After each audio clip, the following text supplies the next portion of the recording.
Let's talk about student demographics. This is a really fascinating topic. This is something that happens in every classroom. This is even something that happens in life itself.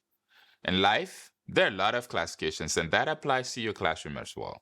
So we are saying demographics is statistical data that pertains to your class.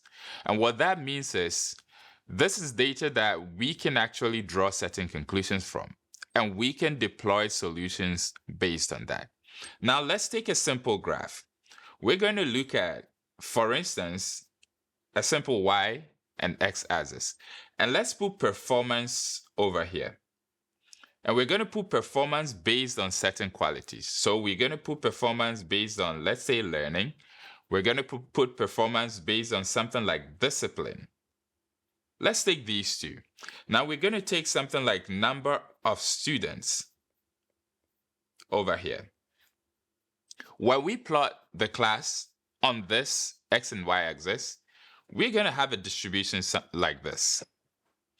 And what this means is that there's a few in the front, there's a few in the back, and there's a whole lot in the middle. Now, when we look at something like learning, you would have 20% over here being very good, excellent. Their learning is spot on. You would have 10% in the back, spot on.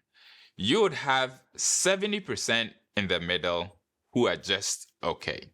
The whole idea is that you have a few in the front, you have a few in the back, and you have the majority in the middle. And this is very consistent across a whole lot of things in your classroom. So for instance, when we take something like answering questions, you would have 20% answer most of your questions because they're in the top.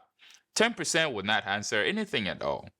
And you would have a majority in the middle who sometimes participate and sometimes don't. When you take something like learning and class performance, which we have talked about, that will be 20% great, 10 not good, the middle 70 just okay. Attention and participation, 20% would have excellent discipline. They will be the kids who always pay attention and you don't need to do any work on them. You would also have 10% in the back, difficult to control, don't pay attention in class. 70% in the middle will perform based on the energy of the class. If things are good, they'll sway towards good. If things are bad, they'll sway towards bad. When we come to energy levels, it's the same. This applies to many qualities and groupings in your classroom. Now, the last thing you need to think about, something you need to know about these classifications or this demographic grouping is that you cannot just modify it. You can say that this student is bad, I'm going to try and do something to make them good. You may be able to do that, but it will require sacrifice. Trying to shift students across require something catalytic. And we'll talk about application of these very soon, but this is something you need to understand. First of all, this is statistics that pertain to your class that you can draw conclusions from. That's number one. Number two is that it is consistent in many situations. Number three is that it's a grouping where there's a few in the front, a few in the back, and the majority in the middle. The fourth is that this can be applied to a whole lot of scenarios, and we have some of the scenarios over here. The next is that the grouping is difficult to modify. Sometimes teachers feel bad and think, maybe I haven't done enough work on this particular student, and that's why their learning is not good. Wait, let's kind of demystify that. Let's try and demystify the thoughts that some teachers have. And let's look at it in technical sense, how these come about. Now, when we talk about the causes of these demarcations, number one that I always found to be at the top is what parents did initially pertaining to that particular classification. So for instance, when we take something like the student's learning, the student's performance in class would always depend on the initial involvement of the parent at home. Some parents say and think, I have paid my students' fees, my ward's fees, and therefore the rest is up to the school. In most situations where I've heard parents say something like, I don't have time to take care of the child, or maybe the child is being taken care of by a relative, like grandmother, grandfather, who says, I don't know how to teach the child, you would always find that that child is never at the top and is closer to the bottom. That I call ignorance because it's not intentional. It's not that they want their child to be bad, but then they don't know what to do. The next is that sometimes the student's biological development plays a role. I have found in certain situations where a child was in the middle class and they were young, so their performance was not good.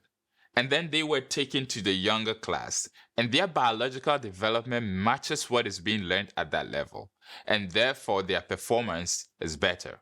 Sometimes you might have a child who is 4 years old in a class of 5-year-old students. Their performance might not be able to match up, and therefore biological development, which is related to student placement, does play a role. If you're able to place the student in the right class, their performance would be better. Sometimes there's something called a lack of proper activation. And what I talk about activation, it has to do with whether the student has gotten to the point where the interest in that particular thing has begun or not. We'll talk about activation a whole lot more later. But then, when the student hasn't activated properly in that environment where their interest in that subject has not been sparked yet, they're going to struggle when it comes to that particular thing. So, for example, the child does not know anything about discipline. The child's mind on discipline has not activated, and therefore, disciplining the child will be difficult. Having the child have self-control is going to be difficult when there's no bulb that has gone off in their head saying that there's something called discipline. There's something called being able to control yourself. So that's basically what activation is. Being activated on something. Now, the last thing is lack of adequate review and testing, especially when it comes to learning, because this is a learning environment. When it comes to that particular thing, when the child doesn't get a lot of review, when the child doesn't get tested on what they've learned to spark their memory, it can also determine, especially when it comes to the grouping of learning and performance, it has a role to play over there. Now let's talk about whether something can be done about these classifications.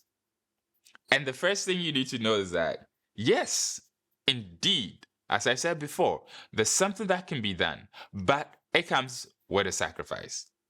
Because you need consistency and a painstaking change that the student has to go through. So a student that has no experience at all with English, who is placed in the class where the students are really good, and therefore that student is at the bottom, has to go through a whole lot of learning consistently in order to get there. If you want to shift student from one level to the other, you're going to have to do a whole lot of work. That means time has to be invested. And the question is whether you, the teacher, you want to do this. So, moving student to a lower class sometimes can help. Just as we talked about with biological development and student mismatch. Now, repeating the class with extra supervision also can help. When you go through things again, when you give them another chance. But then again, it all comes down to sacrifice.